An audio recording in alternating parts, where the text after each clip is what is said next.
28 तारखेला रात्र 4:30-5 वाजण्याच्या दरम्यान सदर आरोपी युवराज पवार, राहुल गायकवाड आणि त्यांचे इतर सदस्य हे नेवाळी भागामध्ये ज्वेलर्स दुकानावरती दरोडा टाकण्याच्या तयारीमध्ये येणार असल्याची बातमी खास बातमीदार यांच्या मार्फत मिळाल्यानंतर सदर आरोपी यांना जागीच पोलीस पथकाने त्या ठिकाणी त्यांना ताब्यात घेतलं.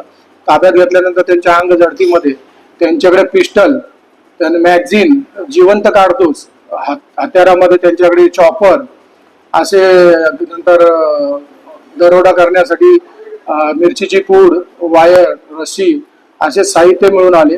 सदर आरोपीच्या पकडल्यानंतर काही 2 आरोपी अंधाराचा फायदा घेऊन त्या ठिकाणी पळून गेले.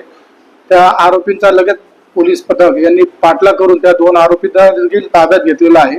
सदर आरोपी त्यांची पोलीस कस्टडी रिमांडमध्ये चौकशी तपास केला असता सदर आरोपी त्यांच्या विरुद्ध एकूण 27 गुन्हे ठाणे, पुणे, भिवंडी, कल्याण अशा भागामध्ये दाखल असल्याचं निदर्शनास आलेलं आहे.